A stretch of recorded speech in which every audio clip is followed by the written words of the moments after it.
Sir ಈ ವಿಚಾರ? High command ಅವ್ರು ಏನಾದರೂ ನಿಮ್ಮ ಜೊತೆ ಮಾತಾಡಿದ್ರೆ ಹೇಗೆ ಸರ್? ಕೇಂದ್ರೀಯ ನಾಯಕರುಗಳು ಮಾತಾಡಿ ಧೈರ್ಯ ತುಂಬ ಕೆಲಸ ಮಾಡಿದ್ದಾರೆ. ನಮ್ಮ ರಾಷ್ಟ್ರೀಯ ಅಧ್ಯಕ್ಷರು, ರಾಷ್ಟ್ರೀಯ ಸಂಘಟನಾ ಕಾರ್ಯದರ್ಶಿಗಳು ಅಮಿತ್ ಶಾ ಅವರು, ಪ್ರಹ್ಲಾದ್ ಜೋಶಿ ಅವರು, ವಿ ಸೋಮಣ್ಣ ಅವರು, HD ಕುಮಾರಸ್ವಾಮಿ ಅವರು, ಬಹುತೇಕ ನಮ್ಮ ಸಂಸತ್ ಸದಸ್ಯರು ಎಲ್ಲರೂ ಪ್ರತಿಕ್ರಿಯೆಯನ್ನು ಕೊಟ್ಟಿದ್ದಾರೆ. ಮತ್ತು 35 ವರ್ಷದ ಹಿಂದೆ ಇದನ್ನೆಲ್ಲ ನಾವು ನೋಡ್ಕೊಂಡು ಬಂದಿದ್ದೀವಿ, ನಮ್ಮ ಹೊಸದಾಗಿ ತೋರಿಸ್ಬೇಡಿ ಅಂತ ಹೇಳಿದ್ವಿ. ಅಂದರೆ ಏನಾಯಿತು 35 ವರ್ಷದ ಹಿಂದೆ ಅಂತ ಹೇಳಿದ್ದು ಅಂದರೆ ತುಂಬ ಎಮೋಷ್ನಲ್ ಆಗಿದ್ದೀರಿ ಸರ್. 35 ವರ್ಷದ ಹಿಂದೆ ಅಂದರೆ 35 ವರ್ಷದ ಹಿಂದೆ ಸಿದ್ಧಾಂತಕ್ಕಾಗಿಯೇ ಹೋರಾಟ ಮಾಡ್ತಿದ್ದ ಕಾಲದಲ್ಲಿ ನಮಗೆ ಅಧಿಕಾರ ಇರಲಿಲ್ಲ, ನಮ್ಮ ಬೆನ್ನ ಹಿಂದೆ ಜನ ಇರಲಿಲ್ಲ, ನಮ್ಮ ಬೆನ್ನ ಹಿಂದೆ ಲೀಡರ್ಗಳು ನಿಲ್ತಾರೆ ಅನ್ನುವಂಥ ಸ್ಥಿತಿ ಇರಲಿಲ್ಲ. ಅಂಥ ಸಂದರ್ಭಗಳಲ್ಲೇ ನಾವು ಏಕಾಂಗಿಯಾಗಿ ನಮ್ಮ ಸಹ ಕಾರ್ಯಕರ್ತರನ್ನು ಕಟ್ಟಿಕೊಂಡು ಹೋರಾಟ ಮಾಡಿದ್ದೀವಿ.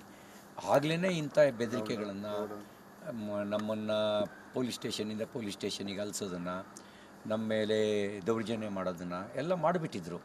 ಆ ದೌರ್ಜನ್ಯ ನಮ್ಮನ್ನು ಹೋರಾಟ ಮಾಡೋದಕ್ಕೆ ಗಟ್ಟಿ ಮಾಡ್ತೇ ಹೊರತು ನಮ್ಮನ್ನು ದುರ್ಬಲಗೊಳಿಸಲಿಲ್ಲ. ಈಗ ಈ ರೀತಿ ಮೂಲಕ ದುರ್ಬಲಗೊಳಿಸ್ತೀವಿ ಅಂತ ಅವರು ಅನಿಸೋದು ಅವ್ರ ಭ್ರಮೆ. ನಮ್ಗೆ ಈ ಥರದ ಕೆಲಸ ಈ ಥರ ಮಾಡಿದ್ರೆ ಇನ್ನಷ್ಟು ಗಟ್ಟಿ ಆಗ್ತೀವಿ. ಗಮನಿಸಿದ್ದೀನಿ, ಉಳಿದ ಗೃಹ ಸಚಿವರು ಹೇಳಿಕೆನೂ ಗಮನಿಸಿದ್ದೀನಿ, ಯಾರ್ಯಾರು ಏನೇನು ಹೇಳಿದ್ದಾರೆ ಅಂತ ಗಮನಿಸಿದ್ದೀನಿ. ನಾಳೆ ಸರ್ಕಾರ ಹೊಣೆ ಅಲ್ಲ, ಎಲ್ಲದಕ್ಕೂ ಸರ್ಕಾರನೇ ಅಂತ ಹೇಳ್ತಾರಲ್ಲ ರವಿ ಅವರು ಸರ್. ಅದೇ ರೀತಿಯಾಗಿ ನೀವು ಒಂದು ವಿಡಿಯೋ ವೈರಲ್ ಬಿಟ್ಟಿದ್ರಿ, ಸ್ಟೇಷನಲ್ಲೇ ಬಿಟ್ಟಿದ್ರಿ, ಸರ್ಕಾರ ಮತ್ತು DK ಶಿವಕುಮಾರ್, ಲಕ್ಷ್ಮೀ ಹೆಬ್ಬಾಳ್ಕರೇ ಕಾರಣ ನನಗೇನಾದರೂ ಆದರೆ ಅಂತೇಳಿ. ಅದೇ DK ಶಿವಕುಮಾರ್ ಅವರು ನಾನು ಇನ್ವಾಲ್ವ್ಮೆಂಟ್ ಆಗಿಲ್ಲ ಇದರಲ್ಲಿ, ಅದು ಪೊಲೀಸರು ನೋಡ್ಕೊಳ್ತಾರೆ ಅಂತ, ಅದು ಬೇಕಾದ ಸಾಕ್ಷಿ ಬೇಕಾದ್ರೆ ಕೊಡ್ತೀನಿ ಅಂತ ಹೇಳಿದ್ದಾರೆ ಸರ್. ನಾನೀಗ ನಾಳೆ ನಿಮಗೆ ವಿವರವಾಗಿ ಹೇಳ್ತೀನಿ. 5:34ಕ್ಕೆ ಸೈನಡೆ ಆಯ್ತಲ್ಲ, ಅನಿರ್ದಿಷ್ಟ ಅವಧಿಗೆ ಸಭೆ ಮುಂದೂಡಿದ್ರಲ್ಲ, ಆಗಾಗ ಯಾರ್ಯಾರು ತೋಳು ಮುದ್ರಿದ್ರು, ಯಾರ್ಯಾರು ಏನೇನು ಮಾತಾಡಿದರು ಅನ್ನೋದು ಸೈನಡೆ ಆದಮೇಲೂ ಕೂಡ 10 ನಿಮಿಷಗಳ ಕಾಲ ವಿಜುವಲ್ಸು, ಆಡಿಯೋ ಎರಡೂ ಸಕ್ರಿಯವಾಗಿಟ್ಟಿದ್ದರು ಸಭಾಪತಿಗಳು. ಅದರಿಂದ ಆ ವಿಜುವಲ್ಸು, ಆಡಿಯೋನೂ ಕೂಡ ನಿಮಗೆ ಸಿಗುತ್ತೆ, ಯಾರ್ಯಾರು ಏನೇನು ಮಾತಾಡಿದರು. ಸರ್, ಇದು CT ರವಿ ಟಾರ್ಗೆಟ್ ಮಾಡ್ಕೊಂಡು ಏನಾದರೂ ಮಾಡಿದ್ರೆ ನನಗನ್ಸೋದೇನು ಅಂದರೆ, ರವಿ ಅವ್ರಿಗೆ ಗೊತ್ತಿದೆ ಯಾವುದೇ ವಿಷಯ ಆದರೂ ಧೈರ್ಯವಾಗಿ ಮಾತಾಡ್ತಾನೆ. ಹಿಂದುತ್ವ ಅಂತ ಹೇಳಿದ್ರೆ ಹಿಂದೆ ಮುಂದೆ ನೋಡೋದಿಲ್ಲ. ದೇಶದ ಪ್ರಶ್ನೆ ಬಂದಾಗ ಜೀವ ಕೊಡೋಕ್ಕೂ ತಯಾರಾಗಿರ್ತಾನೆ. ರಾಜಕಾರಣ ಇಲ್ಲ.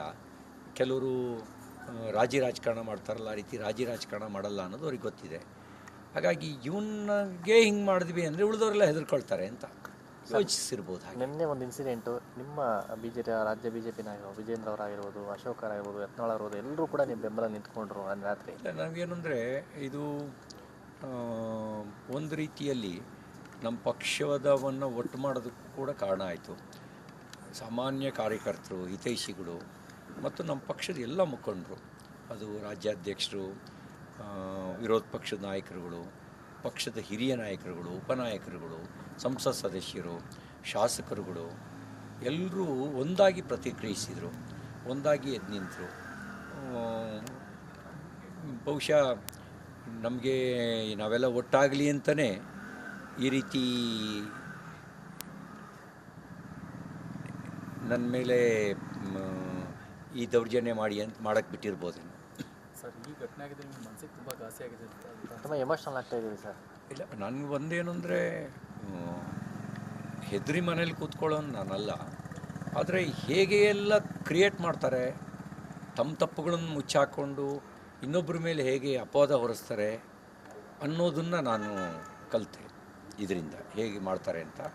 ಮತ್ತು ಕಾಂಗ್ರೆಸ್ಸಿಂದ ಇನ್ನೊಂದು ಕಲಿಬೇಕಾಗಿರೋ ಗುಣವೂ ಇದೆ, ಅಧಿಕಾರನ ಹೇಗೆ ಚಲಾಯಿಸಬೇಕು ಅನ್ನೋದನ್ನು ಅವರಿಂದ ಕಲಿಬೇಕು. ನಮ್ಮ ಪಾರ್ಟಿ ಅಧಿಕಾರದಲ್ಲಿದ್ದಾಗಲೂ ಭಾಳ ಜನ ಕಾಂಗ್ರೆಸ್ಸಿಗರು ಫಲಾನುಭವಿಗಳಾಗಿದ್ದರು. ಈಗ ಅವ್ರು ನಮ್ಮನ್ನು ಹೇಗೆ ನೋಡ್ಕೊಳ್ತಾರೆ ಅನ್ನೋದು ನಾವು ಕಲಿಬೇಕಾದಂಥ ಪಾಠ. ನಿದ್ದೆ ಮಾಡಿದ್ರೆ ಸರಿಯಾಗ್ಬೋದು, ಮೈಕೈ ನೋವಿದೆ, ಸ್ವಲ್ಪ ತಲೆಭಾರ ಇದೆ, ಗಿಡ್ಡಿನೆಸ್ಸು, ಅದು ನಿದ್ದೆ ಇಲ್ಲದೆ ಇರೋ ಕಾರಣಕ್ಕೆ ಗಿಡ್ಡಿನೆಸ್ ಇರ್ಬೋದು. ಮೈಕೈ ನೋವು ಕೂಡ ಎಳೆದಾಟ, ಈ ಕಾರಣಕ್ಕೆ ಮೈಕೈ ನೋವಿದೆ. ತಲೆಗೆ ಖಾನಾಪುರ ಸ್ಟೇಷನಿಂದ ನನ್ನನ್ನು ಎತ್ಕೊಂಡು ಹೋಗ್ಬೇಕಾದ್ರೆ, ಐಸೋಲೇಟ್ ಮಾಡಿ ಎತ್ಕೊಂಡು ಹೋಗ್ಬೇಕಾದ್ರೆ ಅವಾಗ ಹೇಗೆ ಹೊಡೆತ ಬಿತ್ತು ಅಂತ ಗೊತ್ತಿಲ್ಲ.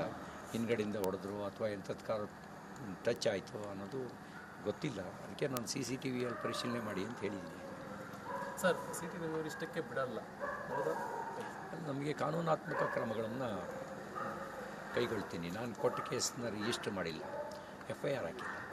ಮತ್ತು ಪೊಲೀಸ್ದು ದೌರ್ಜನ್ಯ ಮಾಡೋದನ್ನು ಇವತ್ತು ನಾನು ದಾಖಲಿಸಿದ್ದೀನಿ.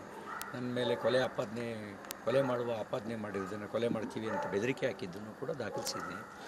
ಅದನ್ನೆಲ್ಲವನ್ನು ಕೂಡ ಕಾನೂನಾತ್ಮಕವಾಗಿ ಹೋರಾಟ. ಸರ್, ಒಂದೆರಡು ಫೇಸ್ಬುಕ್ ಪೇಜ್ಗಳು ನಿಮ್ಮನ್ನು ಫಾಲೋ ಮಾಡ್ತಾರೆ. ಗೂಂಡಾಗಿರಿಯಿಂದಲೇ ಉತ್ತರ ಕೊಡ್ತೀವಿ ಅಂತ ಹೇಳ್ತಿದ್ದಾರೆ. ಅವರಿಗೆ ಗುಂಡಾಗಿರಿಗೆ ಕಾನೂನಿನ ಮೂಲಕ ಉತ್ತರ ಕೊಡಬೇಕು. ಗುಂಡಾಗಿರಿ ಉತ್ತರ ಆದರೆ ನಮಗೂ ಬೇರೆಯವರಿಗೂ ವ್ಯತ್ಯಾಸ ಇರೋದಿಲ್ಲ. ಆದರೆ ಕಾನೂನಿನ ಮೂಲಕ ಉತ್ತರ ಕೊಡಬೇಕು. ನಾವು ಬೇರೆಯವ್ರ ರೀತಿಯಲ್ಲಿ ಆಲೋಚನೆ ಮಾಡಬಾರ್ದು. ಯಾರೋ ಒಬ್ಬರು ಸಚಿವರು ಹೇಳ್ತಾಯಿದ್ರು, ಇದು ಅವ್ರ ಏರಿಯಾ, ಬದುಕಿ ಬಂದಿದ್ದೇ ಪುಣ್ಯ ಅಂತ ಹೇಳ್ತಾಯಿದ್ರು. ಅಂದರೆ ಏನು ತಿಳ್ಕೊಂಡಿದ್ದಾರೆ ಇವರು? ಅಂದರೆ ಕಾನೂನು ಮೀರಿದಾರ ಅವರು? ಬದುಕಿ ಬಂದಿದ್ದೇ ಪುಣ್ಯ ಅಂದರೆ ಇವರು ಅವ್ರ ಮನಸ್ಥಿತಿ ಹೇಗಿದೆ? ಅಂದರೆ ಇವರು ಯಾವ ರಿಪಬ್ಲಿಕ್ ಮಾಡಕ್ಕೆ ಬನಾನಾ ರಿಪಬ್ಲಿಕ್ ಮಾಡಕ್ಕೆ ಕೊಟ್ಟಿದ್ದಾರೆ ಕರ್ನಾಟಕನ? ಇಂಥವ್ರ ಕೈಗೆ ಅಧಿಕಾರದ ಚುಕ್ಕಾಣಿ ಸಿಕ್ಕಿದ್ರೆ ಏನು ಪರಿಸ್ಥಿತಿ ಬಂದ್ಬಿಡ್ಬೋದು ರಾಜ್ಯದ ಪರಿಸ್ಥಿತಿ? ಇನ್ನೊಂದು ಬನಾನಾ ರಿಪಬ್ಲಿಕ್ಕಾ? ನೇರವಾಗಿ ಇನ್ನೊಂದ್ಸರಿ ಬೆಳಗಾವಿಗೆ ನೀವು ಬರಬಾರ್ದು ಅನ್ನುವಂಥ ನಿಟ್ಟಿನಲ್ಲಿ ಏನಾದರೂ ನಿಮಗೆ ಅಟ್ಯಾಕ್ ರೀತಿ ನೋಡಿ, ಮನುಷ್ಯನಿಗೆ ಹುಟ್ಟು ಒಮ್ಮೆ, ಸಾವು ಒಮ್ಮೆ. ಭಗವಂತ ಆಯುಸ್ಸನ್ನು ಬರೆದಿರ್ತಾನೆ. ಏನೇನು ಪುಣ್ಯ, ನಾವು ಪ್ರಯತ್ನ ಅಷ್ಟೇ ನಮ್ದಿರೋದು, ಉಳಿದಿದ್ದೆಲ್ಲ ಭಗವಂತ ಕೊಡೋದು.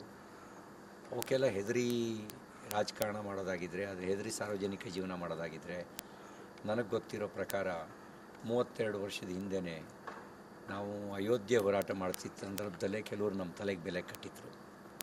ದೇವರು ಆಯಸ್ಸು ಕೊಟ್ಟ, ಅಧಿಕಾರನೂ ಕೊಟ್ಟ, ನಿಮ್ಮಂಥವ್ರ ಸ್ನೇಹನೂ ಕೊಟ್ಟ. ಸರ್, ಕೊನೆಯದಾಗಿ ಚಿಕ್ಕಮಗಳೂರು ಬಂದು ಕರೆ ಕೊಟ್ಟಿದ್ರು ನಿಮ್ಮ ಒಂದು ಬಂಧನ ವಿಚಾರ ಜೊತೆಗೆ ನಿಮ್ಮ ಧರ್ಮಪತಿಯವರು ನಿಮ್ಮ ಪರ ನಿಂತ್ಕೊಂಡು ಅವರು RSS ಸಿದ್ಧಾಂತದಿಂದ ಬಂದಂಥವ್ರು ಆ ಥರ ಹೇಳಕ್ಕೆ ಸಾಧ್ಯನೇ ಇಲ್ಲ ಅಂತೇಳಿ. ಈಗ ನೋಡಿ, ನಮಗೆ ನಾನು ಎಲ್ಲದಕ್ಕೂ ನಾಳೆ ಉತ್ತರ ಕೊಡೋಣ ಅಂತಿದ್ದೆ. ನಾನು ಹೇಗೆ ಅನ್ನೋದನ್ನು ಚಿಕ್ಕಮಗಳೂರು ಜನರನ್ನು ಕೇಳಿ, ಉಳಿದವ್ರು ಹೇಗೆ ಅನ್ನೋದು ಅವ್ರವ್ರ ಜನರನ್ನೇ ಕೇಳಿ. ಅವ್ರವ್ರ ಊರಿನ ಜನರನ್ನೇ ನೀವು ಕೇಳಿದ್ರೆ ಅವ್ರ ಬಗ್ಗೆನೂ ಹೇಳ್ತಾರೆ. ನಾನು ಹೇಗೆ ಅಂತ ಚಿಕ್ಕಮಗಳೂರು ಜನರು ಹೇಳ್ತಾರೆ. Thank you sir. ಬಂದಿದೆಯಾ ಸರ್ ಈ ವಿಚಾರ? ಹೈಕಮಾಂಡ್ ಅವ್ರು ಏನಾದರೂ ನಿಮ್ಮ ಜೊತೆ ಮಾತಾಡಿದ್ರೆ ಹೇಗೆ ಸರ್? ಕೇಂದ್ರೀಯ ನಾಯಕರುಗಳು ಮಾತಾಡಿ ಧೈರ್ಯ ತುಂಬ ಕೆಲಸ ಮಾಡಿದ್ದಾರೆ. ನಮ್ಮ ರಾಷ್ಟ್ರೀಯ ಅಧ್ಯಕ್ಷರು, ರಾಷ್ಟ್ರೀಯ ಸಂಘಟನಾ ಕಾರ್ಯದರ್ಶಿಗಳು ಅಮಿತ್ ಶಾ ಅವರು, ಪ್ರಹ್ಲಾದ್ ಜೋಶಿ ಅವರು, ವಿ ಸೋಮಣ್ಣವರು, HD ಕುಮಾರಸ್ವಾಮಿ ಅವರು, ಬಹುತೇಕ ನಮ್ಮ ಸಂಸತ್ ಸದಸ್ಯರು ಎಲ್ಲರೂ ಪ್ರತಿಕ್ರಿಯೆಯನ್ನು ಕೊಟ್ಟಿದ್ದಾರೆ. ಮತ್ತು 35 ವರ್ಷದ ಹಿಂದೆ ಇದನ್ನೆಲ್ಲ ನಾವು ನೋಡ್ಕೊಂಡು ಬಂದಿದ್ದೀವಿ, ನಮ್ಮ ಹೊಸದಾಗಿ ತೋರಿಸ್ಬೇಡಿ ಅಂತ ಹೇಳಿದ್ವಿ. ಅಂದರೆ ಏನಾಯಿತು 35 ವರ್ಷದ ಹಿಂದೆ ಅಂತ ಹೇಳಿದ್ದು ಅಂದರೆ ತುಂಬ ಎಮೋಷ್ನಲ್ ಆಗಿದ್ದೀರಿ ಸರ್. ಈಗ 35 ವರ್ಷದ ಹಿಂದೆ ಅಂದರೆ 35 ವರ್ಷದ ಹಿಂದೆ ಸಿದ್ಧಾಂತಕ್ಕಾಗಿಯೇ ಹೋರಾಟ ಮಾಡ್ತಿದ್ದ ಕಾಲದಲ್ಲಿ ನಮಗೆ ಅಧಿಕಾರ ಇರಲಿಲ್ಲ, ನಮ್ಮ ಬೆನ್ನ ಹಿಂದೆ ಜನ ಇರಲಿಲ್ಲ, ನಮ್ಮ ಬೆನ್ನ ಹಿಂದೆ ಲೀಡ್ರುಗಳು ನಿಲ್ತಾರೆ ಅನ್ನುವಂಥ ಸ್ಥಿತಿ ಇರಲಿಲ್ಲ. ಅಂಥ ಸಂದರ್ಭಗಳಲ್ಲೇ ನಾವು ಏಕಾಂಗಿಯಾಗಿ ನಮ್ಮ ಸಹ ಕಾರ್ಯಕರ್ತರನ್ನು ಕಟ್ಟಿಕೊಂಡು ಹೋರಾಟ ಮಾಡಿದ್ದೀವಿ. ಆಗಲೇ ಇಂಥ ಬೆದರಿಕೆಗಳನ್ನು, ನಮ್ಮನ್ನು ಪೊಲೀಸ್ ಸ್ಟೇಷನಿಗೆ ಅಲಿಸೋದನ್ನು, ನಮ್ಮ ಮೇಲೆ ದೌರ್ಜನ್ಯ ಮಾಡೋದನ್ನು ಎಲ್ಲ ಮಾಡಿಬಿಟ್ಟಿದ್ರು. ಆ ದೌರ್ಜನ್ಯ ನಮ್ಮನ್ನು ಹೋರಾಟ ಮಾಡೋದಕ್ಕೆ ಗಟ್ಟಿ ಮಾಡ್ತೇ ಹೊರತು ನಮ್ಮನ್ನು ದುರ್ಬಲಗೊಳಿಸಲಿಲ್ಲ. ಈಗ ಈ ರೀತಿ ಮೂಲಕ ದುರ್ಬಲಗೊಳಿಸ್ತೀವಿ ಅಂತ ಅವ್ರು ಅನಿಸೋದು ಅವ್ರ ಭ್ರಮೆ. ನಮ್ಗೆ ಈ ಥರದ ಕೆಲಸ ಈ ಥರ ಮಾಡಿದ್ರೆ ಇನ್ನಷ್ಟು